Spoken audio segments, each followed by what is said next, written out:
Good evening. Can I have your attention? We will get started. We will begin with Mark McAdowell leading us in our invocation this evening.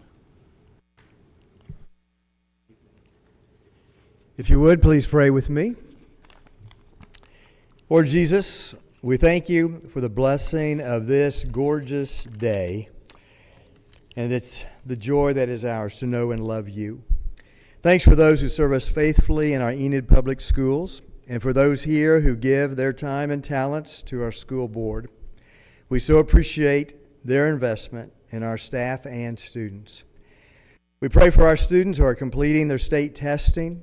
Please give them peace as well as success.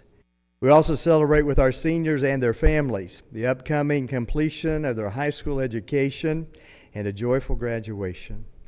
As this school year quickly draws to a close, please give us grace to all to finish strong and pursue continued growth in true wisdom.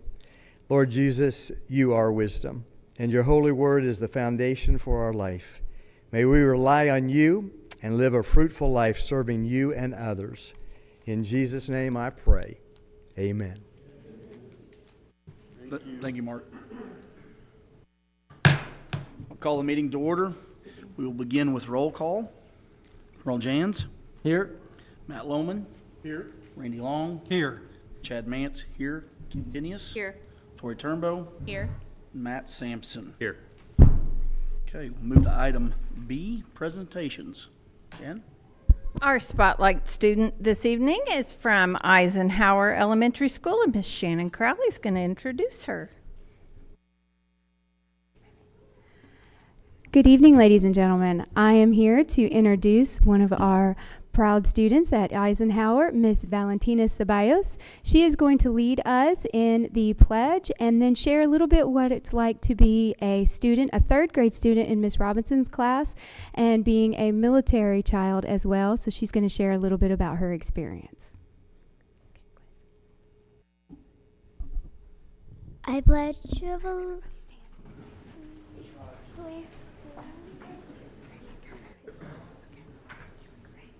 I pledge of allegiance to the flag of the United States of America and to the republic for which it stands, one nation, under God, indivisible, with liberty and justice for all. Order, arms.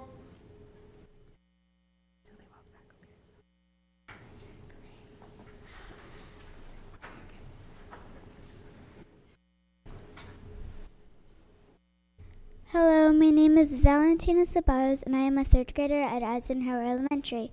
My dad is a bioenvironmental engineer in the United States Air Force, and I have been a military child since the day I was born.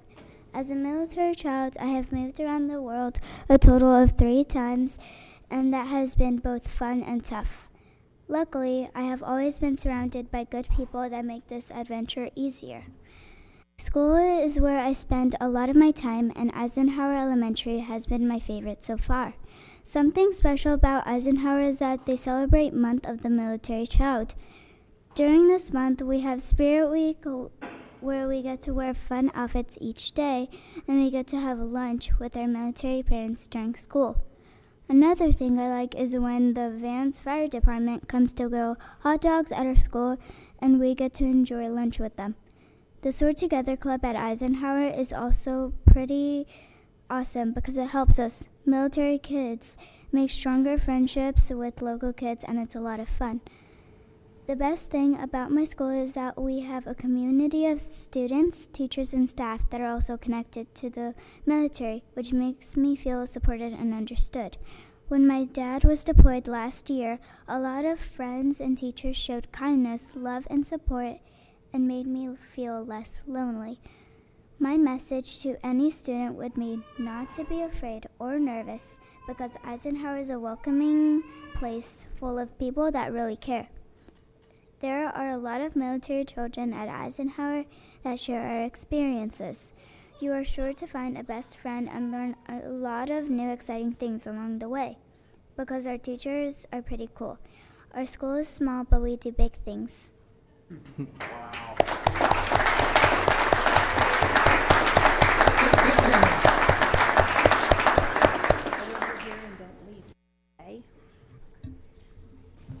All right, we're going to have all of our Spotlight students come and present to you before we take a picture and give some certificates, Mr. Mance.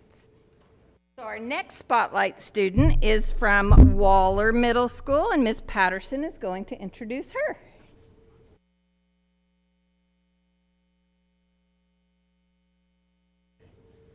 All right, I have the pleasure of introducing Jacqueline Conway. She is a 7th grader, and you can see she just came right off the softball field.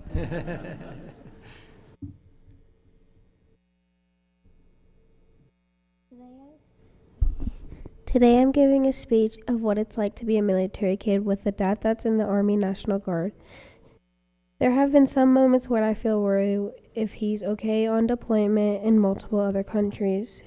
He's been gone for multiple months, and he's my hero for keeping us safe. Because he protects me from any harm that comes, he has been away from home and deployed for 18 months before. He's gone several days from drill, home, and other places. He might seem mean in uniform, but in reality, he's a dad of 3 girls, and he is goofy, funny, and caring. My mom works at Vance Air Force Base, so does he. I also have a caring woman that is like my grandma, since I can't be near mine, and her name is Dr. Murphy. She was in the Air Force too. She was my principal at Eisenhower Elementary School. Dr. Murphy came to my games and events when my dad couldn't. She would often let me go to her office when I was having hard times with my dad being gone. I missed my dad multiple times when he's gone from home. She would care, and my teachers, Miss Edwards and Miss Correa, would let me go to different places to feel safe. While in middle school, I was had more anxiety than I thought to be, but Miss Patterson and my other principals helped me through that. Miss Patterson and Mr. Henry and most other people understand what it's like, and Mr. Henry's my principal that was in the military too. I'm very thankful for everybody that supported me through that, and on my sad days, they are always there to hug me and offer comfort with me. And I appreciate y'all for listening to my speech.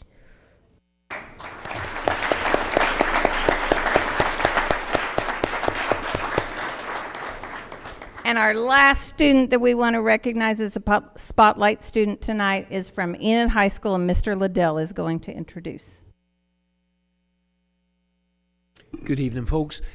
Guys, this young lady moved into us for her senior year, so she arrived last summer, and she's a very special young lady. She's had a great impact on our campus already, and this is senior Lauren Lundaby. Hello. My name is Lauren Lundaby, and I am a daughter of Josh Lundaby, who serves in the Air Force as Wing Commander at Vance Air Force Base. Because of my dad's service, moving has always been a regular part of my life. Throughout my life, I had to start over at new places, meet new people, and adjust to unfamiliar environments every 1 to 3 years. By the time I arrived at Enid for my senior year, I was facing yet another first day. Enid is my 3rd high school, but this one felt different. Starting at a new school as a senior was intimidating. For most people had established friend groups, shared memories, and routines. I worried that I might not fit in, or whether I would not be able to find my place in such a short amount of time.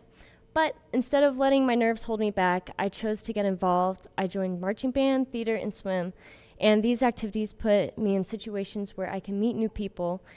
Slowly, these unfamiliar faces became friends. The people at Enid High School welcomed me in, included me, and made the effort to make me feel at home. The school's staff and students made me feel like I had been there for years. And because of them, Enid is more than just another place I moved to. It became a community where I felt like I truly belonged. Overall, this experience has showed me that belonging isn't how long you've been somewhere, but about the connections you build and the effort you make to be a part of something. To any military kid who might be starting somewhere new, don't let the fear of being the new person hold you back. Put yourself out there, even when it's uncomfortable, because that's where real connection begins. You may not be able to control where you go, but you can control how you show up. And if you do, you'll find that home isn't just a place, but rather people you can truly connect with. I am truly grateful for all the opportunities and experience Enid has brought to me this year. Thank you for your time, and I hope you have a wonderful evening.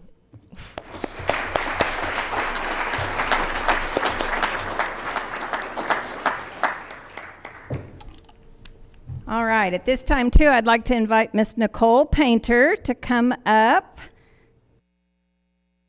Well, we're good. I'm going to let you talk about the next presentation, and then we'll take a picture of everybody and let Colonel Jans present.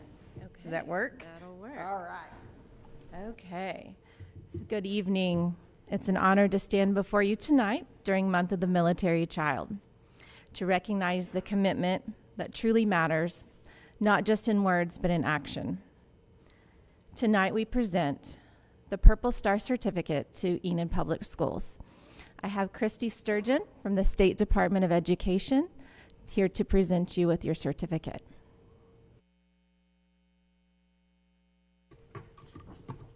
Good evening, Superintendent Darrow, school board members, Enid Schools community, and students. I was so excited to hear from students today about their experience, because that is exactly why we are here, to honor Enid Public Schools and the efforts that you guys put in taking care of our kids across our state. So it is an honor to recognize Enid Public Schools for your commitment to serving military-connected students through the renewal of your Purple Star School Program designation. That is a mouthful. The Purple Star designation is a part of a growing national movement to recognize schools that intentionally support military-connected students and their families. The initiative first began in states across the country around 2017 and has continued to expand as more states recognize the unique of military families. Here in Oklahoma, this work was formally established through the passage of Senate Bill 54 in 2021, which directed the Oklahoma State Department of Education to create and implement a Purple Star designation process. Beginning in the 22-23 school year, Oklahoma proudly recognized its first Purple Star schools, including Enid Public Schools, joining a growing number of states committed to this important work. Since that time, the program has become a meaningful way to highlight districts that intentionally create systems of support for students who often face unique challenges due to mobility, deployment, and transition. A key part of this work across Oklahoma is the strong partnership between the state, my office, and the military through the School Liaison Program. School liaisons across our state serve as vital connectors between school systems, military installations, and families, helping ensure smooth transitions, access to resources, and ongoing collaboration that strengthens support for military-connected students. Enid Public Schools has demonstrated what meaningful, community-centered support should look like. With nearly 200 military-connected students, Enid has built a strong system rooted in relationships. Their military liaison, who is also a military spouse, serves as a trusted point of connection, helping families navigate transitions, access resources, and feel immediately welcomed into the district, as you have seen from your students just shortly ago. What makes Enid's approach especially impactful is its close partnership with Vance Air Force Base. Through this collaboration, students and families are connected not only to school supports, but also to the broader military community. Initiatives like Bring Your Student to Work Day, student letters to pilot trainees, and ongoing engagement with the base create meaningful real-world connections for students. Enid also prioritizes belonging and recognition. From Purple Up celebrations and student-led Purple Clubs to campus events honoring military families, the district ensures students feel seen and valued. Your efforts to develop transition supports, such as welcoming resources for incoming high school students, reflects a deep understanding of the challenges military families face. Additionally, Enid's leadership at the state level, including representation on the State Council for Educational Opportunity for Military Children, demonstrates a commitment not only to your own students, but to improving outcomes for military-connected students across Oklahoma. This renewal reflects more than meeting criteria. It reflects a sustained commitment to students and families. Enid Public Schools, thank you for your leadership, your partnerships, and your dedication to ensuring military-connected students are supported, connected, and successful. Congratulations on your Purple Star renewal.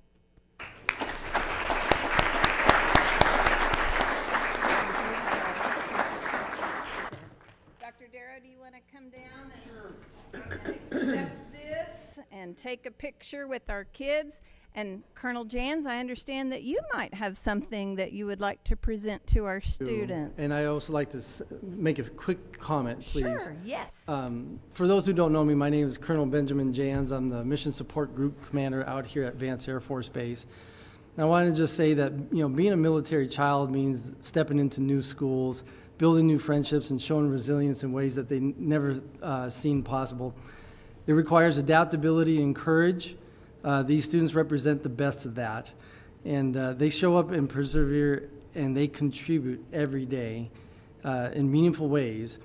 During the military month of the military child, we recognize the kids who live in the military lifestyle every day. Tonight we have the privilege of recognizing them for their outstanding military connectedness here in the community. On behalf of Vance Air Force Base, it is an honor to coin you in recognition of this and set an example for others to follow. So I got just a few things to provide you here in a moment. So I'll be right there.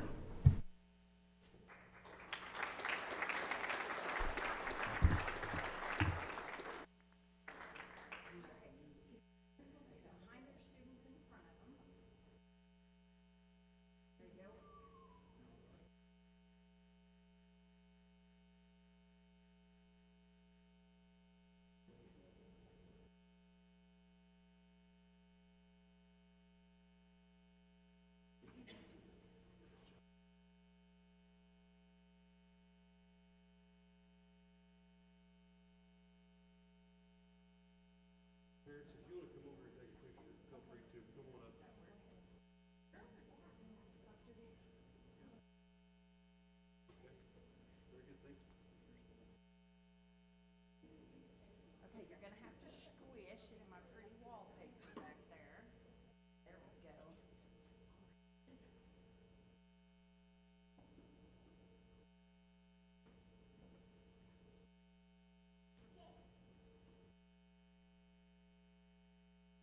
Okay, look back there at Hudson. She's got to stand way back there for our Instagram. All right. And then Dr. Darrow, I think you stay with me.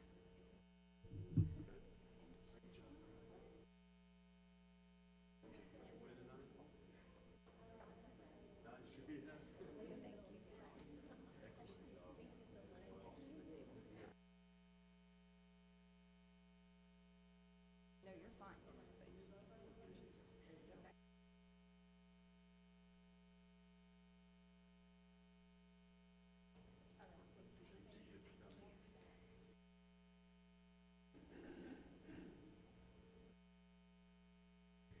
What a great way to start off our meeting. At this time, I'd like to invite Coach Holland to come up so we can recognize some wrestlers.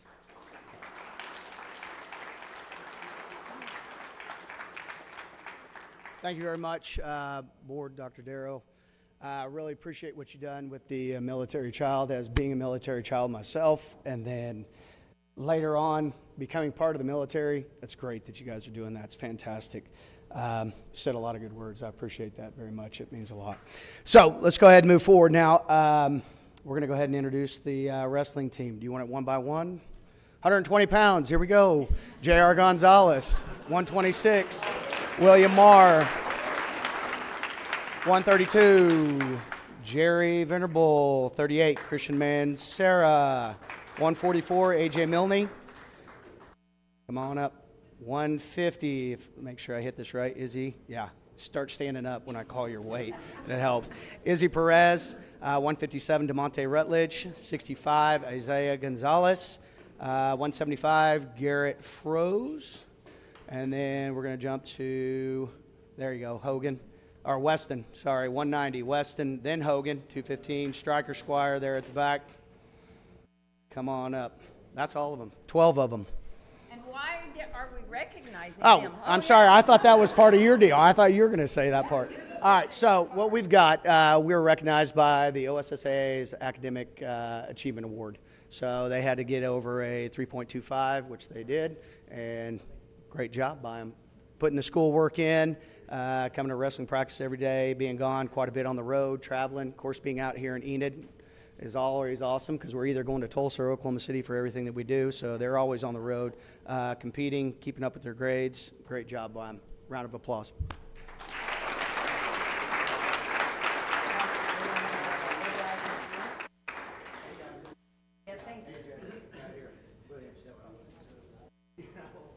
As Coach said, little guys in front, big guys in the back. 2 rows. They all look big. Parents, if you want to come down and take a picture, feel free. Come on down while you got it.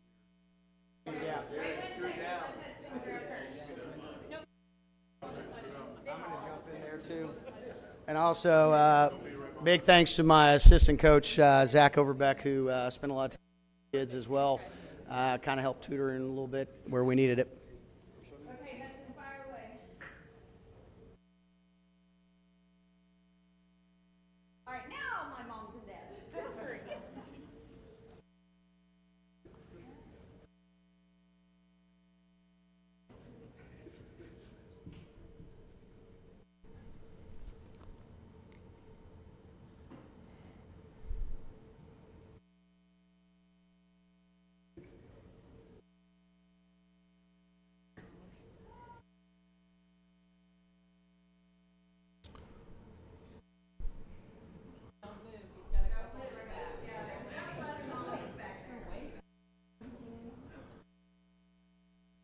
Coach Hall and the wrestlers, great job this season, but most importantly, great job in the work you did in the classroom. That's what's awesome. Thanks for coming out here tonight.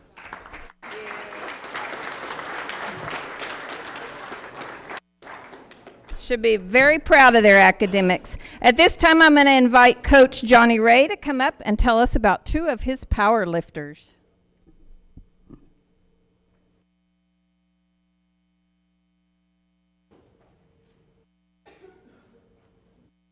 All right, tonight we're here to recognize J.C. Sears and Lucas Sears. Go ahead and come on up, gentlemen. Okay, J.C. J.C.'s part of the 9th grade powerlifting team that won the Northwest Regional up there at Chisholm about a month or so ago. He got first place there with a total of 1,045 pounds at the regional. J.C. started off a little rocky throughout the year. Didn't quite get the commands down, didn't quite get it all in a row. But when he first got his first lift total of bench press, squat, and deadlift added together, it was 970 pounds when he finally got a first mark. And about 1045 at regional is quite an increase there. So he qualified for state, first in the regional, and then when he gets to state, he places third with an 1,100 pound total to get third place. John. Luca been doing it a while. He had it figured out. He got first also at the Northwest Regional with a 1,430 pound total. Gets to state, and there's actually 2 guys stronger than him up there. One kid had a total of 1,800 pounds. He's just incredibly strong. But Luca had a great total at state, 1,485 pounds. So he improved from one week to the next, and just barely got beat out for second place. The kid had position on him. He was a little bit lighter than him, and since Luca had to lift before him, he had a chance to up him right there at the last minute. So he saw what he lifted, and then I'm just going to go 5 pounds more and beat him by 5 pounds. So I think you did that to him the year before, right? He did that. So I guess turnabout's fair play. But also, congratulations to him. Third in the state. That's quite an accomplishment. We're here to congratulate you tonight.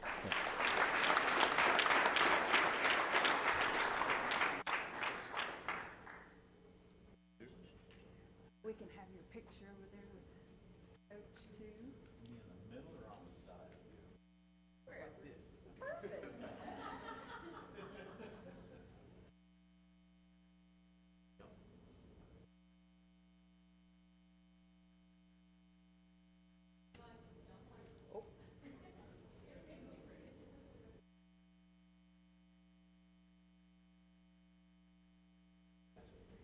Great job, guys. Our next recognition is the Enid High School Winter Guard, and I'm going to invite Mr. Gomez to come and tell us about Winter Guard with two of his Winter Guard teachers. You can go ahead and bring the young ladies up too, and gentlemen. Thank you, Board. We have Sarah Wallmeyer and Krista Douglas as the teachers of the Winter Guard, and I kind of help in occasionally. The Winter Guard is basically the kind of like the separation of what the band has of the flags and the rifles. So that's the competition that they were doing. These students worked really hard throughout the season, and through the season, the show has to evolve a little bit so we can make sure that it keeps something a little bit of a surprise for the judges. So they did 5 competitions. Through all but one of them, they received 3rd or 2nd place throughout the whole season, so they were doing really well. And then this was the first year that at the state qualifiers that not all of the Winter Guards were going to make state. So it actually became harder this year to make state, which is pretty amazing. And then at state, they received 3rd place, so it was really, really amazing on their improvement from the beginning all the way to the end. I think their score started at 58 at the beginning out of 100 and ended up with a 71, I think. So a large improvement from the beginning to the end. So it's really awesome to see all the great things that they did this year. So I'll name the ladies out one by one. So we have Ana Sofia Gomez, Libby Moore, Paula Mendoza, Haley Howell, Danica Crosby, Sydney Perry, Marley McGann, Taya Hamrick, and Brianna Germany couldn't make it tonight, but she's also part of it. So thank you. Congratulations.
Well, congrats, and good seeing those medals, too. That's a nice ad. Very good, girls.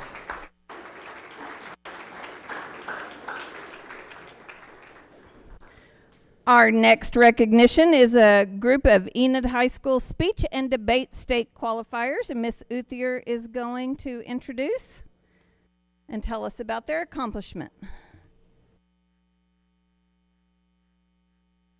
Hello. Thank you for inviting us. Thank you. It's good to see everyone. All right, these are, I had 4 girls who qualified for state. 2 of them could not make it tonight because of sickness and things. Anyway, these 2, this is Georgia Schoonover, wave, Georgia, and Jamie Chapman. They both competed at state. And, we all have our different, the way it works. For them to compete at state, they are automatically in the top 16 in their individual event in the state. They go to qualifying contests throughout the year, then they go to regionals, and then finally they make it to state. So Jamie did, it's called Program of Oral Interpretation, and Georgia did a prose. And then one of the girls who could not come tonight, she actually ended up she's the state runner-up in standard oratory, which is a speaking event. Well, they're all speaking events, but it's just like a TED Talk. So they did a really, really great job. We are a very, very young team this year. Georgia is a 9th grader, and Jamie is a 10th grader. Olivia is a 10th grader. So we are young. And we also won the 4th place 6A Academic Achievement Award. We had all the students who qualified for regionals. We used their academics, and we had a cumulative like 3.857. So we got 4th place in that. So we had a great year. Yes, thank you.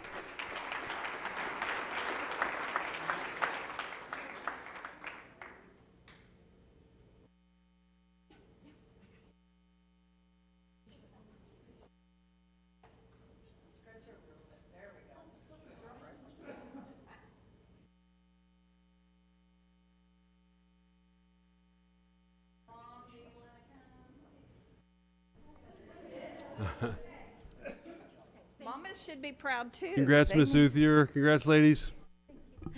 Fabulous. And our last group of recognitions tonight is our Allen Family Scholarship recipients, and Mr. Craig Liddell is going to introduce. Thank you, Ms. Jane. Good evening again, Dr. Darrow, board members. Great to see everybody. Super honored to get the privilege to talk about this scholarship, the Allen Family Scholarship. I believe, if my fact checking's right, we're in our 9th year of scholarships, and this is a really special situation. There have been situations where we've had as many recipients, but that year that was because there was a couple of additional, the Allen family were able to add a couple of extra scholarships on. I believe they gave 8 that year, and we got 6 of them. Well, this year there was 6 scholarships up for grabs, and the scholarships are $10,000 per year over 4 years of a student's college higher education pursuit, and that ends up being a $40,000 total. Well, this year we have 6 out of the 6 that could be received. They're all Enid High School students. So I'm going to ask for them all to come over and let each of them step up and give a little wave as they're here. But will all of our Allen family students please come up and line up here? And they're a special group, and it's quite the process to go through, and our guidance team sits down and there's a lot of prep goes into it, but the students have earned it. Each of them have an amazing story, and from there, each of them, I'll go down the list in alphabetical order by last name, but Elena Atherton, Jaden Baez, Annabelle Cotton, Adan Herrera, Alyssa Smith, and Esmeralda Solis.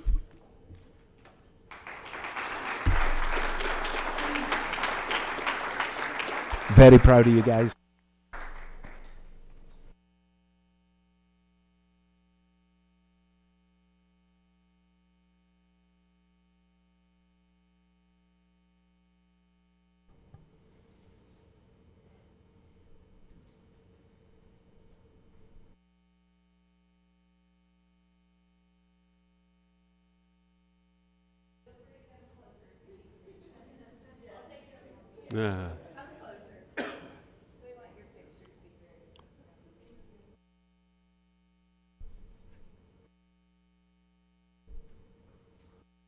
Well, congratulations to you 6. This is an amazing opportunity for you.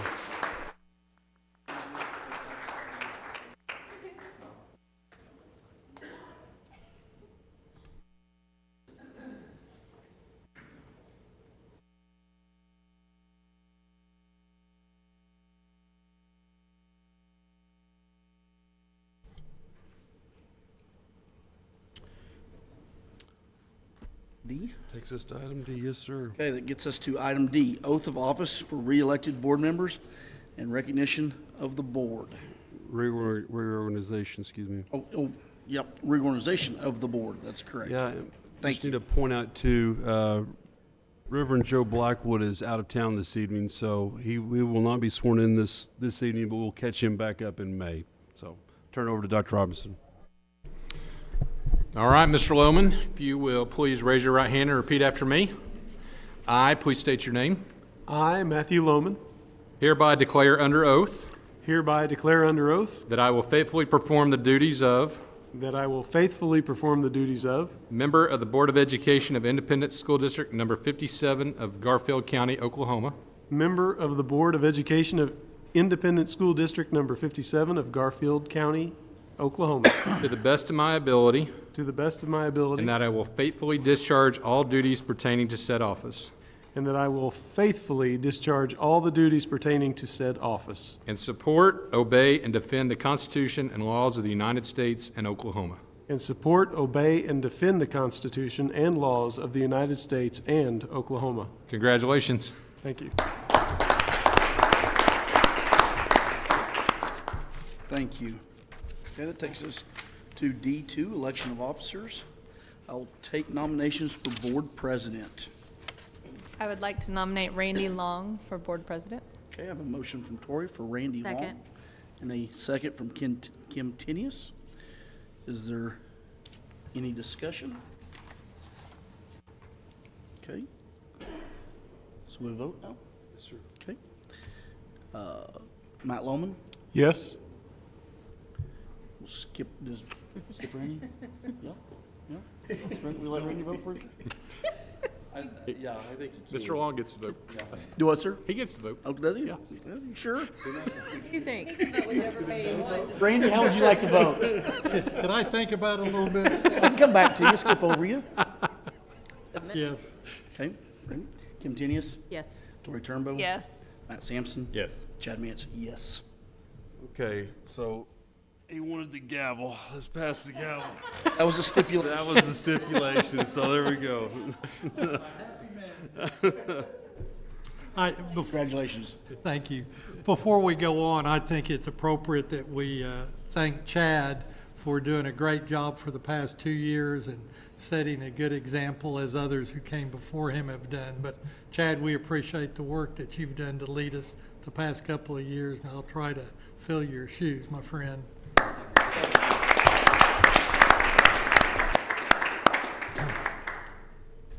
And that leads us to the election of a vice president, and the floor is open for nominations. I would like to nominate Matt Lohman for vice president. Well, it's a good thing you got I would second.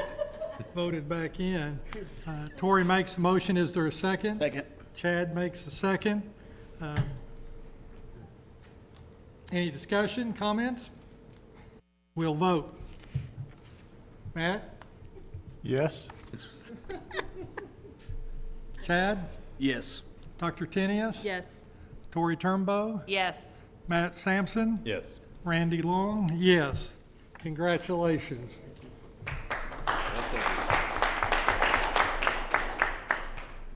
He told me he's been practicing reading the executive session. I told him it wasn't easy. But that leads us to the appointment of other officers. Board Clerk, Dr. Sam Robinson. Encumbrance Clerk, Dr. Sam Robinson. Minutes Clerk, Dr. Sam Robinson. Assistant Minutes Clerk, Annie Blassingame. Robbie Goodwin, Veronica Marin. Treasurer, Jenny Miller. And Assistant Treasurer, Autumn Ross. And we will take those, unless someone wants one of those voted on separately, we're going to take them all at once, and I'll entertain a motion. So moved. Tori makes the motion. Is there a second? Second. Dr. Tinius seconds. Any comments, questions, discussion? We'll vote. Matt Lohman. Yes. Chad Mance. Yes. Dr. Tinius. Yes. Tori Turnbow. Yes. Matt Sampson. Yes. Randy Long. Yes. And those all are elected or appointed to those positions, I guess. And congratulations. Audience to visitors. None. We have none. Item 3, Superintendent's Report. Dr. Darrow. Thank you, President Long. As you guys all know, just like every other month, we start off the superintendent's report with some sort of report addressing our strategic plan. And tonight we have Mr. Rader, Mr. Tyler Elders, EPS Secondary Curriculum Director, and Mrs. Carrie Lausch, our EHS College and Career Specialist, speaking tonight. Mrs. Carrie Lausch's position actually came out of the strategic planning process. They have a handout for you and a one-pager. In saying that, I'm going to turn over to Mr. Rader. All right, good evening, members of the board. Tonight we're excited to provide a progress report on goal area number 1, objective 2 of our strategic plan, improving college and career readiness. We're going to walk you through the vertical pipeline we've built from the systemic supports in middle school to the advanced academic opportunities in our high school. I'll start by discussing our foundation of support. Then I'll turn it over to Tyler Elders, who will discuss the curriculum expansion, and then we'll close with Carrie Lausch, our college and career specialist. The systemic safety net that we've kind of created, we've done through the RTI process. RTI stands for Response to Intervention, or also response to instruction. It used to just be intervention, but we really have realized that it's not just the kids that we need to intervene with that need the additional support. It's our kids that already get it, and so that's part of what we do with that. And through that framework, we have a partnership with Solution Tree, which is kind of the leading group that does RTI at work. And this last year, over 6 days, we brought in a trainer from Solution Tree right into this room, and we trained 55 EPS educators from across all of our buildings, and really got a nice jump start on our response to intervention and our response to instruction. What we're doing with that through our RTI Coaching Academy, we're really looking at precision and speed. We're identifying students immediately. You know, there was a tendency for a long time to kind of wait 6 or 8 weeks after we do instruction and do some tests and stuff like that. And really, we're working within a week or two to identify those needs or places that we can extend the knowledge and really just hit those really quickly.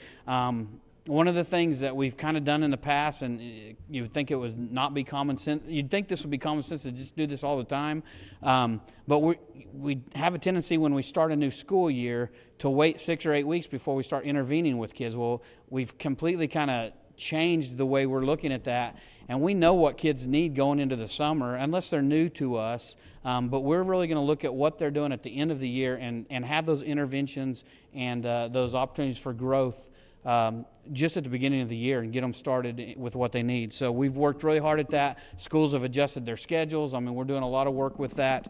And then we know that we can't offer that support before school or after school. It really has to be whenever we have a captive audience. That doesn't mean we won't offer support before school or after school, but really each one of our grade levels, whether it's elementary, middle school, or high school, is really working hard to build that support into the school day, anywhere from 3 to 5 days a week, and really support those students that are struggling with learning, don't quite have those skills, but also looking at ways to expand, which Mr. Lausch is going to talk about through our AP program in just a minute. But I'm going to turn it over to Tyler. Thank you, sir. I think Mr. Rader said that really well. Most school districts you work in, whenever you talk about RTI, the reality is they're really focusing on students who are struggling. And that's great. That is not changing here in Enid Public Schools, but this process and the learning that we've jumped into with RTI at work, with Solution Tree, has really kind of had that light bulb go off with us. Okay, great. Can we use those same practices to identify students who are performing above their grade level, who are really excelling, or maybe students that are in advanced coursework but just have a few gaps that we really need to fill in, and what can we do about that? And so big step for us there at the high school was 8 new pre-AP courses and an additional AP course this year. You know, anytime we raise expectations, we have to raise support, both for the students and the teachers. And so we really feel strongly about how we've done that. Lots of summer training for those teachers, lots of continuous PD. One of the big, most important parts for me, though, was, you know, we have our teachers meet in teacher teams in their PLCs, and they talk about what's going on in the Algebra 1 classroom or the English 3 classroom, and they share ideas, they look at student data, and that's amazing. That's not going anywhere. But what about the advanced teacher? What about that AP teacher who kind of feels like they're on an island? Do they have anybody that they can work to and really unpack how to not only make their course better, but make the experience better for the student? And so it was kind of holistic whenever it came together. Our teachers brought this idea to us before Mr. Liddell and I could even bring it to them. And they said, hey, can we get together and just form an AP team here on this campus? And we did exactly that. We brought in all of our pre-AP teachers. Some of you actually heard from them earlier today, along with our AP team, and really refined what it looks like. What does that pipeline look like for success? So now whenever a freshman walks on that campus, they can take pre-AP Algebra 1, and that pre-AP Algebra 1 teacher is working with the pre-AP Geometry and Statistics teacher, the pre-AP Algebra 2 teacher, and all the way up to make sure we're on the same page and we're fortifying those skills. So we're really happy about that. We're going to continue that process as we go. I'm going to talk to you also about what literacy looks like for us, and especially in terms of how it relates to state testing, ACT, but also college and what that next step is for kids. And a great example for that one for me is the ACT science test. The ACT science test is very much kind of a technical reading assessment for our kids. Yes, there's some science content on that test, but it is very much a technical reading assessment. So what do we do about that? Really worked hard with our teachers that don't traditionally fall under the ELA umbrella. We know those English teachers, those reading specialists have a lot of talent and a lot to offer, but what do you do for the science teacher that may not have the expertise that they have to support those literacy skills? So we've worked very hard with Keys to Literacy, and we also partnered with a group called CW Prep, which really ties the strategies and the work into how to execute on those high-stakes tests. Love what we've been seeing in the classrooms, and we're really excited to see the payoff from that. I'm going to turn it over to Ms. Lauch. Thank you, Mr. Elders. I think you have a handout of the slide presentation. There's some slides up on the screen. I'm used to talking from slides. I've only got 7, and I'll go through them quickly. I also brought a handout that I'm not even going to talk about today, but I wanted to get it in front of you because I've been doing this for a long time, and this encompasses, for me, everything that I want to see as a college and career specialist, everything I want to see with our kids. Tyler talked about AP, and that's our top kids, our high-performing kids, and that's great, and we can do a lot with those kids, and we have some really outstanding kids. We saw some today, but we've got a lot more of them than that. But one of the big focuses this year, we're on a mission to raise our ACT scores. That's a statewide mandate for us, and it's something we've been working really hard on, and those teachers, same teachers that are working on the AP and getting together, we've been doing a lot of PLC work on ACT stuff specifically. For several years, we've been giving pre-ACT to 8th graders, 9th graders, pre-ACT to 10th graders, and then this year we've done different practice tests with the juniors, and this year we did one that came from Cantrell and Waller and was designed to match up with the new ACT that's come out. So I want to see everybody, the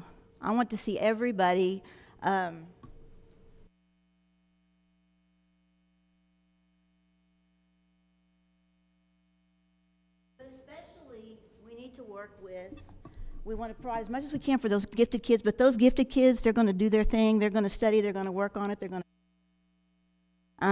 but those kids in the middle that think they might want to do something, even Autry, they might want to go to Autry, they might want to be military, and military recognize ACT scores and pre-ACT scores in some cases. They've talked about it with our kids.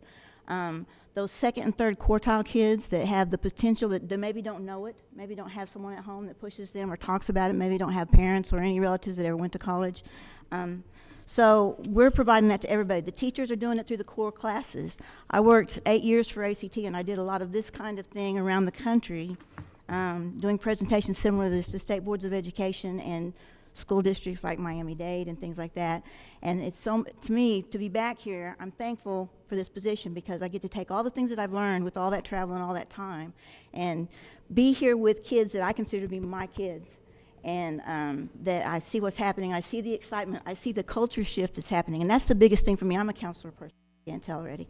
But that culture shift of kids starting to think and wonder more about their scores. And I saw an example of that today because they took the ACT, the juniors took it last Wednesday. They started immediately asking about their scores.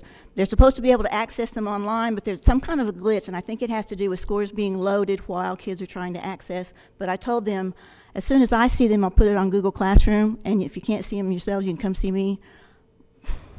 There's a constant flood all day long, kids coming in to see their ACT scores. And I had kids that had 30s, and I had kids that had 12s that wanted to see their ACT scores. So they care, and that makes a big difference. And I think it has everything to do with the resources that we're getting out to the teachers that they maybe haven't had before, and then the interest and the excitement and the attitude that the teachers are projecting to those students in their classrooms on a daily basis. And that doesn't mean they're talking about ACT every single day, but it means ACT is very much a part of what we're doing. The things to think about page, we're really just getting started. There's a ton of stuff. There's so much we can do. We can't do too much or we'll burn everybody out, teachers and kids included. This year we tested 88% of our juniors, 91% of our sophomores, and 92% of our freshmen on a pre-test. That's from last fall. That's not the ACT. We're up where we're supposed to be, Mr. Darrow, on testing with the real ACT. But we tested that many. And one of the things that's not in here, we had our freshmen and sophomores especially came up because I started talking with them right at the beginning in August and working with those teachers, and they had big gains. They're seeing bigger gains than our juniors did, but that's good for the future. We have some gains, and we're not ready to talk about those because we're still getting scores in. But it's good stuff, and I get excited about it. We're getting the scores back to the kids. I have kids that remember taking some tests, but they didn't remember what it was, why they took it, or what their scores were, or if they knew what their scores were, they didn't know what they meant. So they're getting that back, and so they're coming to ask me about it. They're talking about the AC Tour. Even 9th and 10th graders are talking about their scores. And it's so the new peer pressure, they're coming in groups to ask me about their scores.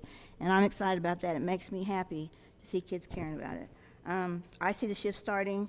And that last bullet point, no, we don't have to change, we can't change every attitude, every single kid, but we can change a lot of them. And if the peer pressure becomes, we care about our ACT scores and we're going to work on it, that has more impact than any of us as adults can have, right?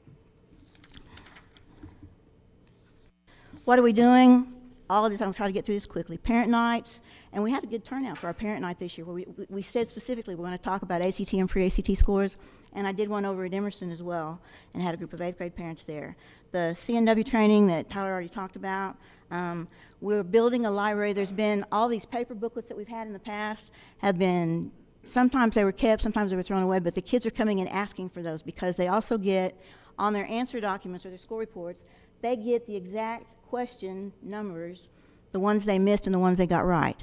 And so they get to go, it's old school teaching, give them a test, give it back to them, let them correct what they did, what they missed, and then do it again.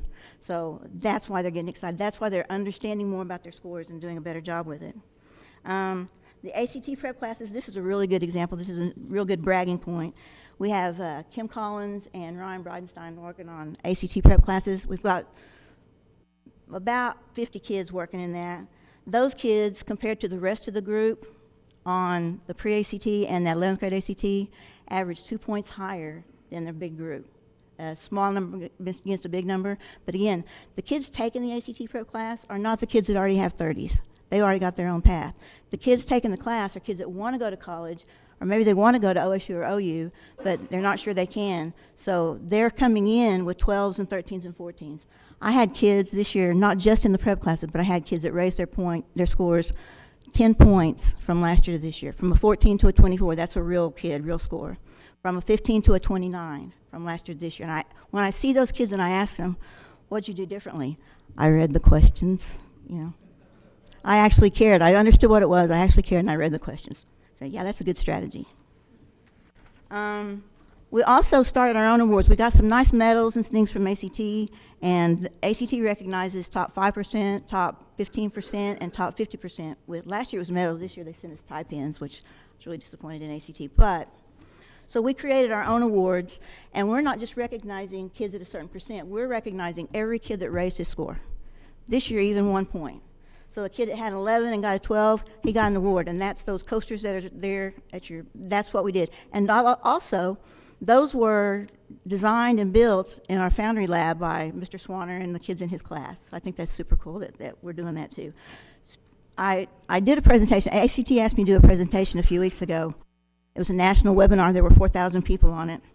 And when I put my email in, and the emails I got, they were asking about that stuff. They wanted to know about our awards program. They wanted to know about, of course, they wanted to know about our Tango Flight program and some of the other things, cool stuff that we've got going on. But we're getting recognition through ACT and through the state regions on some of the things we're doing. Even though we don't have the results we're looking for yet, we are seeing the culture shift, and we're having little gains, and that results in big gains. That's why I'm hoping to stay, health stays good and everything else, get this year's 8th grade through to graduation, because that gives us time for me to see what my kids do over this track. I'm having a birthday Friday. I'm not going to tell you which one it is, but we'll see what happens. The good news, more students are signing up for Saturday ACTs. That's important too. I had way too many kids when I came in that were only taking the junior ACT as their ACT. They're not doing it again. And they didn't even think about it. They thought, well, I took it here, why do I have to do it again? But ACT's research says that kids who take it 2 times are probably going to raise their score 2 or 3 points the second time, just because they're taking it again. So we're doing that. All of our subjects are up. Just kids comparing kids to their own scores. The average on that group from last fall, 1.87 points from the last time they took a test. And more kids are taking the Saturday test, which is a good thing, because when more students take the test at any school or in any state, you expect scores to go down, because as you add kids to the number that's taking the test, they're going to go down the scale, because the honors kids are always going to take it. We've got more kids taking the test, and we're raising scores, so that's good news too.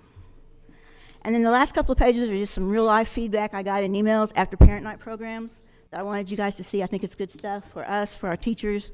It's telling me that we're hitting some nerves and we're doing some things right. So appreciate your time. I think I probably ran over a little bit, but I can't help it. I get excited. Sorry. Thank you. Anybody have any questions? Ask them, because I can't answer them. All right, thank you all. Ms. Lausch, Mr. Elders, thank you all for coming tonight. And Mr. Liddell, thank you too. I know it's been a concerted effort this year, the ACT, and looking forward to the progress we show. So thank you again. Okay, saying that, let's move to item B, and that's discussion, potentially partner with Bedford Agency to support Enid High School's coaches, students, families, administrators, NIL interest. I'd like to ask Mr. Mills, Mr. Elrick, Coach Elrick, to start heading up this way, have them give their input on this topic.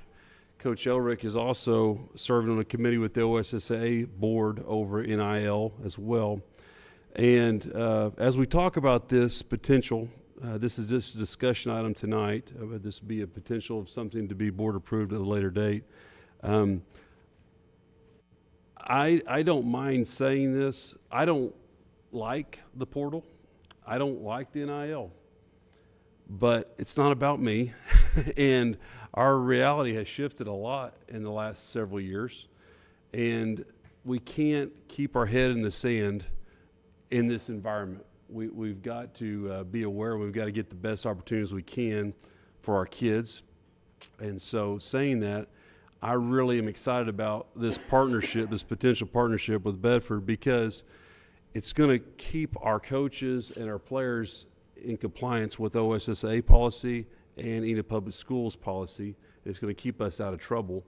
And again, the portal's not going away, and the NIL's not going away. So we need to play the game, and we need to play at the best of our abilities. Saying that, Mr. Mills, Coach Elrick, you want to chime in a little bit on this partnership, potentially? Good. I'll say a few words. I'll let you. I just want to reiterate a few things Dr. Darrow said. You know, we can think whatever we want about the NIL, but it is here, and it's already hitting some of our own athletes. And so for me, I'm like him, we have to be ready and we have to be prepared. And so I don't know if you've got these documents. I believe Dr. Darrow has. You see the two policies, our board policy, OSSA policy. They match pretty much word for word with a few exceptions. I also created a parent and guardian permission slip. So just real quick information about what we're going into. The Bedford Agency is OSSA's liaison for NIL, and they also offer packages to schools through the vehicle of Open Doors, which is Open Doors is like a marketplace for the athletes. And so what we get is for what we pay, we get the Bedford Agency that can consult with any parent or athlete or business that wants to go into an NIL deal. And we also get a place where the athletes can have a marketplace. And so when those things come through, we have something to keep us in line with all the policies and something to keep us safe, to keep our coaches thinking about coaching and building our athletes and building our teams. And that stays out of really any decisions that we make here at the school.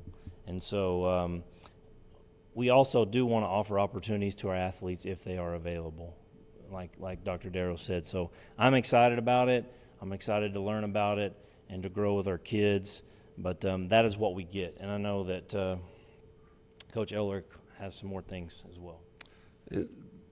Real quick before you start, Coach Elric, just briefly, I mean, I know that every 6A school has a form of this. Most all 6A schools have something. In fact, UConn hired a general manager.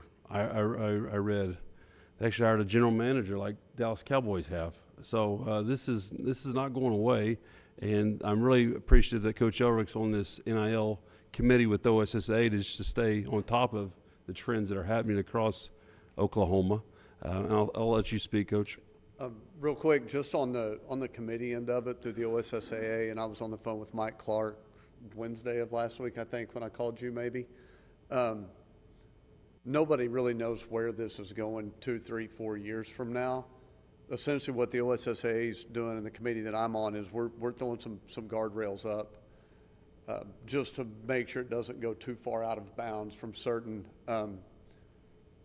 actors, I guess would probably be the right word. No schools named in particular, but things like general managers, I think, are drawing a lot of attention, and I don't know how long those things are going to stay in bounds because we are still pretty early in this game. As far as we go, I'm super excited about it, and it's not really for me to like or dislike. I think it's really important to be proactive because it's coming. It's here. So let's be proactive and let's get in front of it, and let's tell our families and our athletes that we've given them an avenue to jump in the NIL world. I think that's a great statement for us to put out there and put our best foot forward, that we've opened that door and we have that avenue. But at the same time, it's not myself or Coach Holland or Mr. Mills that have to sit there and say, okay, this kid gets this much money and this kid gets that much money. I mean, it's all done through the Bedford Agency and Open Doors, and we're just providing that avenue for them. And I think that is a really, really powerful thing and a great first step for us to take to provide that opportunity. I agree. Well said. Board members, have any questions? I have one. I know very little about the NIL, but do we have like a staff that educate or help counsel our kids? That's the beauty of the Bedford Agency. Okay. Is they provide that, because I'm not an expert on it. I don't think anybody that's really in the education world is an expert in it right now. We're all learning as we go. The Bedford Agency are experts. Yeah, we'll get 2 in-person trainings and then phone calls, emails. In fact, before we even worked with him, I had some questions, and he quickly responded with a bunch of answers for a family that needed it. And just to let you know what it will look like, and I could shoot any of you guys an email and show you, but Enid schools, like, will have a page and every athlete will have a tab on it, pictures, whatever we put on there. And then if insert business here wants to have them come down and do a social media shout out for $45, they do it all through that site. Like, none of the money passes through us. It's all done through that, which is awesome. Did I read correctly through this that the Bedford Agency will provide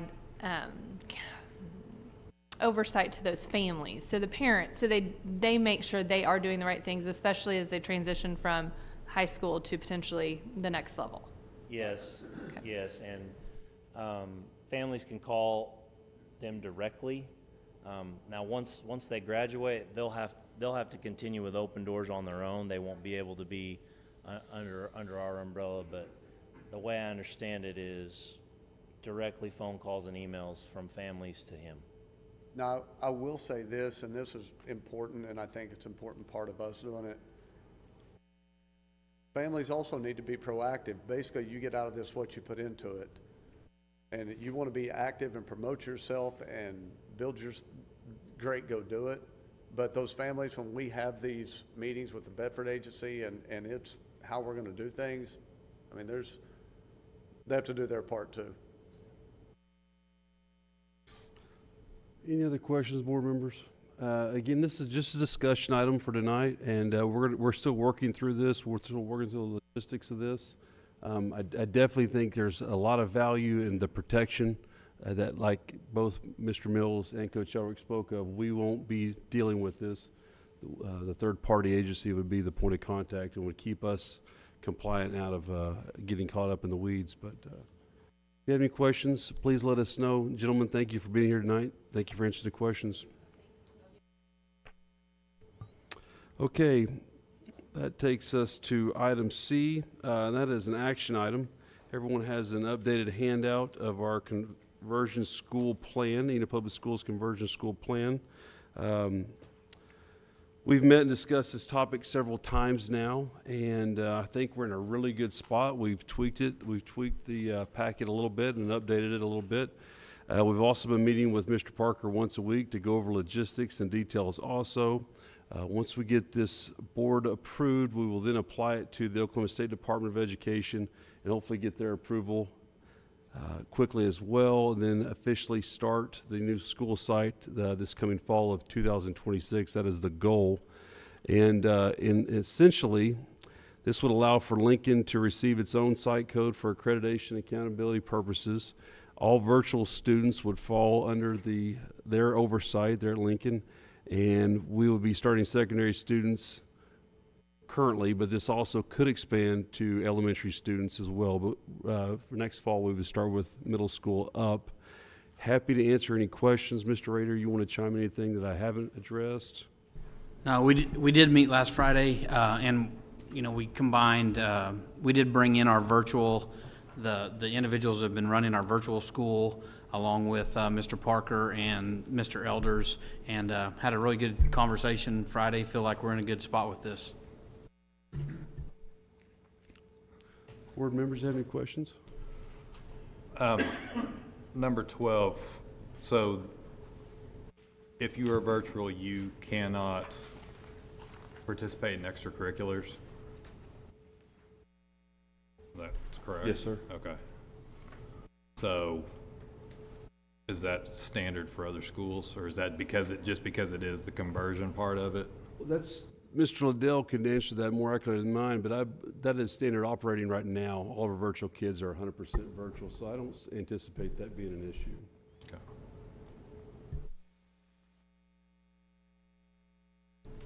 Any other questions, board members? I'll entertain a motion. I motion to approve the application of the Oklahoma State Department of Education for conversion school. Thank you, Tori. Is there a second? Matt Lohman makes the second. Any further discussion, questions, or comments before we vote? All right, we'll vote. Matt Lohman? Yes. Chad Mans?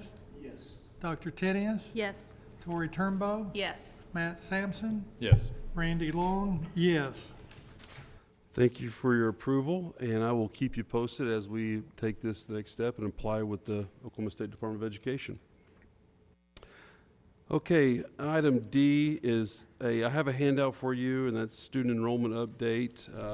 This handout has some historical data of where we were 3 years ago and to where we are now. As of April 20th, 2026, we are at 7,073 students, which is actually up from last month a little bit, which is a good thing. And we also have 15 pending enrollments currently. So again, that's good news that we're gaining kids. And also, I'd like to publicly remind all of our parents that we are currently in pre-K enrollment right now, and pre-K enrollment is going very well. It's all 100% online. It's going very well. And also, parents should be getting some registration notification via text message or email. And if you don't mind, take the time and update your child and register them through PowerSchool, and that will just ensure that they have a spot and we get them accounted for next school year. So student enrollment's looking very good. No questions. I'll move to item E, and that's Eisenhower, and I'd like to ask Dr. Robinson to speak here in just a second. But things are going very good. I wish I had some quicker news to report back to you, but NEPA is currently where we're waiting on. That's National Environmental Policy Act. NEPA, we were told this morning, is roughly 90% complete. So once we get the NEPA approval, then we'll start working on the fencing from around Eisenhower, be entering from the east side of the base, going west, and we'll build a fence there, and that will allow for construction to access the Eisenhower project much easier. More good news, and Dr. Robinson can echo this, but we've got 22 million sitting in the portal, ready to spend. So that's really nice when you log on and see that money's there. So as soon as we get the blessing from NEPA, we'll start working on the fencing. Once we get the fencing going, then we can start having some conversation about when we'll do an actual groundbreaking ceremony. I would say June-ish right now would be very obtainable if everything aligns perfectly. But Sam, you want to add some more details? So just to kind of update you guys on the process that Dr. Darrow's talking about, we accepted bids last Thursday. Bids look really good. I mean, there's no doubt that we're within the money that's been allotted to us. Couple of things we have to review within the bids to make sure that the low bids are qualifying bids. It's really important that somebody that gave us a bid can complete the work like they said they can. We don't want to get started on something they can't finish. So that will go. Brian Henson and I will go through those documents. His team really goes through them. I'm just kind of looks good to me. But everything's really moving steady. There might be a need for a special board meeting to get that approved. That's all kind of dependent on a lot of factors before we get to that May date, because that fencing project is the #1 priority based on how we took the bids. We took the bids telling everybody you wouldn't have to go through the main security advance. And so in order to do that, we have to build a new fence out there to secure the property. So everything's looking good. Like Dr. Darrow said, money's in the portal. Really, we're just kind of waiting on that contract. We do have to get contract approval from this same group, from the OLDCC group, and then also have to prove that Henson Construction has the ability to bond that project, which they definitely do. So we'll send that to them. They'll get their blessing on it, and we bring it to you guys for that final approval, and then we're breaking ground as a plan. So. Board members, any questions? Things are moving right along. Like I said, hopefully we'll get the NEPA approval, then we'll start with the fencing, and tentatively, I'd love to have a groundbreaking ceremony in June, but I'll definitely keep you guys posted between now and then. Tori? I do have one thing. The fencing, does that have to go through approval? Is that what you said too? Like the fencing will be, it's part of the contract. Okay. So once we approve the contract here. But is it, approval from the military? No, we've already have the approval from the military. Okay, yep. Very good. Board members, any other questions? All right, the fencing will help. It will help so much. Just easy access, getting on and off the base. Okay, as always, I'll keep you posted. That takes us to item F, teacher empowerment update. Just really think this is a wonderful opportunity for Enid Public Schools teachers. We're currently accepting applications right now, and we'll continue to accept the applications through the 24th, through the remainder of this week. And our instructional leadership team will evaluate the applications on May 7th and let the applicants know. But again, this is a wonderful opportunity for teachers to make some additional money, and also truly be empowered to help with our leadership as well. And one of the things that we're looking at challenging this teacher empowerment group is with some of our new teacher orientation. So as we bring in our new teachers in late July and early August, we can have some boots on the ground collaboration with our teachers. And so anyways, I'm excited about this, and hopefully you got some teachers viewing tonight and get that application in, because we'll be reviewing them shortly. Jane, anything else on teacher empowerment? Very good. Okay, I've got 2 reminders. The last 2 reminders are item G and H from me. And Teacher Appreciation Week is coming up May 4th through the 8th. Always a nice time to celebrate our teachers, our wonderful teachers across the district. And we'll be making several social media posts highlighting some of our teachers across the district. And then item H, between tonight's board meeting and the next board meeting in May, there's a lot happening. All kinds of 5th grade promotions and 8th grade promotions and May Fade, and we had a wonderful prom Saturday night. Got graduation. So anyways, I've got some handouts there for you. A lot of events that are coming down between now and then. This is a busy time of year, but it's also very fun too. So Saying all that, President Long, that concludes my superintendent's report. Thank you for that report. That leads us to item 4, regular business. Item A is discussion and possible action to approve the following consent agenda items, items A1 through 8. Does anybody want to remove one of those for further discussion? If not, I'll entertain a motion. So moved. Matt Lohman Second. makes the motion. Second. Dr. Tenius makes the second. Any further discussion before we vote? All right, we'll vote. Matt Lohman, Yes. Chad Mantz, Yes. Dr. Tenius, Yes. Tori Turnbow, Yes. Matt Sampson, Yes. Randy Long, yes. That item is approved. Item B, discussion and possible action to approve the district financial report for March 2026. Dr. Robinson? Once again, proud to report that district finances are in really good shape. We're ahead of course on revenue, which is very good, and special shout out to the taxpayers again this time of year, like we had in December. So tax collections looked really good on ad valorem. Federal programs collecting above where we were at last year. I'm just happy to say we're doing really well. Expenditures are up a little bit. We have some out of the general fund. And really it's a lot of maintenance type issues that have kind of come on way. I talked to you guys about roofs. This last week we have about $50,000 worth of air conditioners and heaters that need to be replaced at 3 different campuses. Those are things that can't be avoided, need to be done, and that's for the betterment of our students and our teachers in the buildings. So, and we have the funds to do it, so we're taking advantage of that. Great. Entertain a motion. Moved. Corey makes the motion. Is there a second? Second. Chad makes the second. Questions, comments, or discussion before we vote? Questions, comments, or discussion? We'll vote. Matt Lohman? Yes. Chad Mantz? Yes. Dr. Tenius? Yes. Tori Turnbow? Yes. Matt Sampson? Yes. Randy Long? Yes. That is approved. Item C, discussion and possible action to approve the EPS Independent Auditor Contract of fiscal year 2026 transactions with S&B CPAs and Associates PLLC. Dr. Robinson. So this is a document that we have to send to the State Department every year. It just says that we will be audited next year. Next month, I'll actually bring you the actual monetary contract of what we will pay these guys to do our audit. So this is just for State Department reporting purposes. Move we approve. Second. Second. Motion by Tori, second by Matt Lohman. Questions, comments, or discussion? We'll vote. Matt Lohman? Yes. Chad Mantz? Yes. Dr. Tenius? Yes. Tori Turnbow? Yes. Matt Sampson? Yes. Randy Long? Yes. And that passes. Item E, discussion, then possible action to approve the Constellation contract for, did I miss one? Oh, I just marked it out.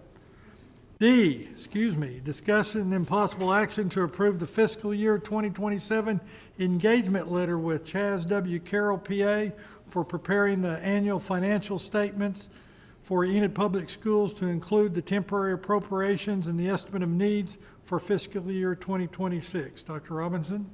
So Pat Carroll will prepare our estimate of needs, and the important piece that we need to remember about the estimate of needs is it is our formal budget, and it actually sets the tax levy for the repayment of our bonds.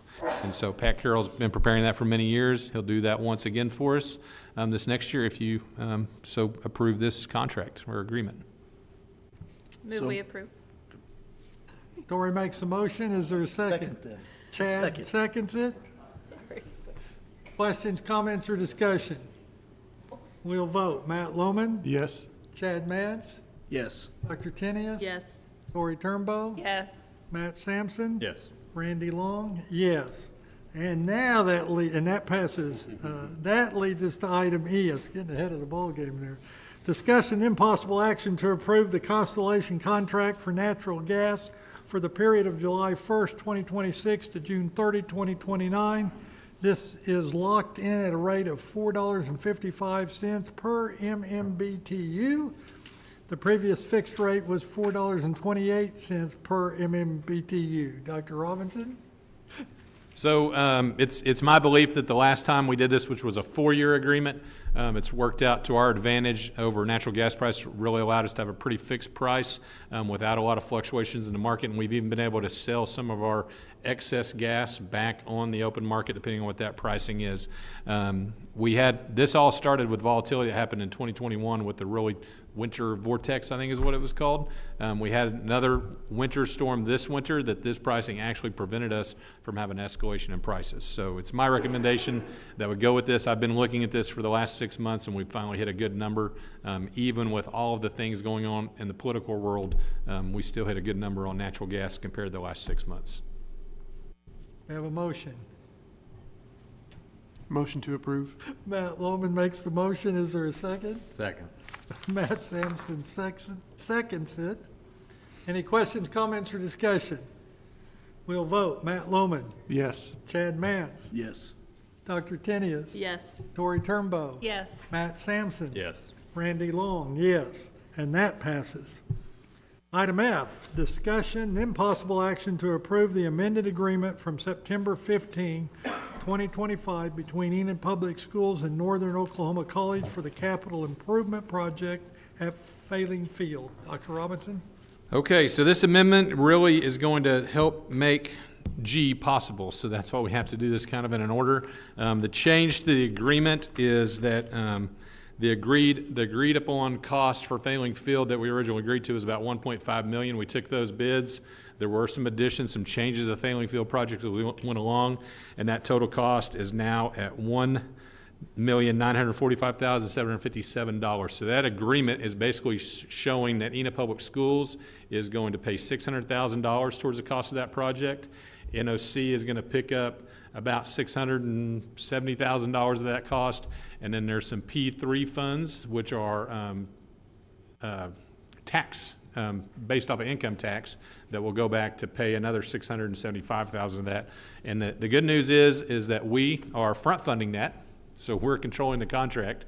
Those P3 funds will be reimbursed to the district, and then NOC will reimburse us their dollars as they collect those from their foundation through their fundraising efforts. So I look at this like a federal programs project. You guys can look at it like an NOC partnership, but we're just putting the money up front. We're controlling the bids because we're pretty good at doing that, and we'll get all that money kind of back to us except for $600,000 of it, and we'll have a great place to have baseball and softball games at once it's finished. I do want to go on record to say this project could not be done alone by Enid Public Schools, and nor could NOC do it alone by themselves. So it's another great partnership between us and that college. I think that's a real good point. Yeah. Have a motion? I move that we accept the amended agreement. Second. Chad makes the motion. Tori seconds it. Any questions, comments, or discussion? We'll vote. Matt Loman. Yes. Chad Mance. Yes. Dr. Tenius. Yes. Tori Turnbow. Yes. Matt Sampson. Yes. Randy Long, yes. And that passes. Item G, discussion, then possible action to enter into a contract with Henson Construction as the construction manager for Failing Field in conjunction with Northern Oklahoma College, based off of the most recent amended agreement between Enid Public Schools and Northern Oklahoma College from April 2026. Enid will manage the contract with Northern Oklahoma College, reimbursing Enid Public Schools during construction. Fund 25 and 21 will be used for the encumbrance. The guaranteed maximum price provided by Henson Construction is $1,945,757. The project contract is contingent upon Northern Oklahoma approving the amended agreement from September 2025, the week of April 2024, 2026. And then you've got the amounts there. I'm not going to read those. Dr. Robinson? Well, I also want to go on record, Dr. Darrow thinks this might be the longest agenda item in the history of Enid Public Schools. He might be right, I don't know, so thank you for cutting it short for us, but just wanted to spell it all out there. We want to be very and what we're doing. Appreciate that. So the reason we have to use the building fund on this project is because really Fund 25 only has about $1.8 million in it, so there's not enough there to actually encumber the entire project in this fiscal year, how we need to do the PO. So this is all for PO to stay in compliance, make sure we're not over encumbering in any one fund, because I don't want anybody to come visit me in McAllister next year because I did something wrong. So anyways, that's why we're doing it that way. This, again, goes back to what we just approved on the agreement, contingent upon, and this is different for us, we normally approve everything after the other entity has approved it. So we're the first approver, if so, and then NOC hopefully will approve this at their meeting, which I believe is on the 22nd. I just want to echo what Dr. Robinson said. This is, at the end of the day, $600,000, we get a really nice facility out of the deal. I know it's just a lot of words, a lot of amendments, and it just, it's kind of messy. And we don't want you going to McAllister. That's right. No, we don't. But $600,000, we get a wonderful second field to complement David Allen, and I'm really excited about it. You bet. And the Have a community motion. partnership is invaluable there, so. Motion to approve. Thank you. Dr. Tenius makes the motion. Is there a second? Second. Tori Turnbow seconds it. Questions, comments, or discussion? We'll vote. Matt Lohman. Yes. Chad Matts. Yes. Dr. Tenius. Yes. Tori Turnbow. Yes. Matt Sampson. Yes. Randy Long. Yes. And that passes. Item H, discussion, then possible action to approve a lease and acquisition of Chromebooks agreement and payment with Trafera LLC, DBA Trafera Financial Services for instructional staff touchscreen Chromebooks and docking stations for 4 annual payments of $147,072 to be paid using Fund 11, with the first payment being due in fiscal year 2027. This is an increase of $22,245 from the action approved on March 31st due to an unforeseen price change on April 1st, 2026. Dr. Robinson. I have nothing to add. That's clear. If you have any questions, I'll answer them. Just, it really was unforeseen price change. We approved this on 31st, April 1st. They said we can't honor that agreement, and it's about that $22,000 difference. So that's the market we're in with technology right now. So if somebody offers you a deal on technology, you better go grab it. It's my advice. Before it changes. That's right. Move we approve. Thank you. Second. Second. Tori makes the motion. Chad seconds it. Any questions, comments, or discussions before we vote? We'll vote. Matt Lohman. Yes. Chad Matts. Yes. Dr. Tenius. Yes. Tori Turnbow. Yes. Matt Sampson. Yes. Randy Long. Yes. And that is approved. That leads us to 5, new business. We have any new business? No, sir. Item 6, reports, items of information, board comments and/or questions. Anybody have any board comments or questions? Colonel Jad? Tonight, thank you. I Thank appreciate you it. for your presentation earlier. That was great. Thank you. Yes, sir. Yeah, I know they were excited to get those Yeah, coins. that's right. Board have anything else? All right. 7, next regular meeting, May 18, 2026 at 6 p.m. in the Administrative Services Center Boardroom, 500 South Independence, Enid, Oklahoma. 8, President Long, if it's okay with you, I do not see any reason to go to executive session. Attachment A, or Exhibit A, has got very standard this time of year where people are resigning and we're hiring a bunch of people. It's just standard operation. Happy to answer any questions publicly, but I don't see any reason to go to executive session. So unless any member of the board wants an executive session, then we will skip item 8 for the reason stated. Item 9, we skip item 9 too. Item 10, discussion then possible action to approve those individuals and/or positions listed on the attached Exhibit A. So moved. Thank Second. you. Matt Sampson makes the motion. Matt Lohman seconds it. Any- It was Chad. I made the I'm motion. sorry. You're all Boy. right. It's not, you make it look so easy. Yeah, boy. Thanks for making it feel good. All right, Chad makes the second. Any questions, comments before we vote? We'll vote. Matt Lohman. Yes. Chad Matts. Yes. Dr. Tenius. Yes. Tori Turnbow. Yes. Matt Sampson. Yes. Randy Long. Yes, and that is approved. Item 11, notification of reassignments, retirements, and/or resignations is approved by the superintendent and listed on the attached Exhibit A. You've been so noticed. Item 12, adjournment. Hey! Good job. Thank you, sir. Thank you. Thank you. Hey, congratulations. Welcome back. Thanks so and- much.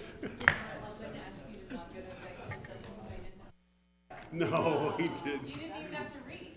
I know.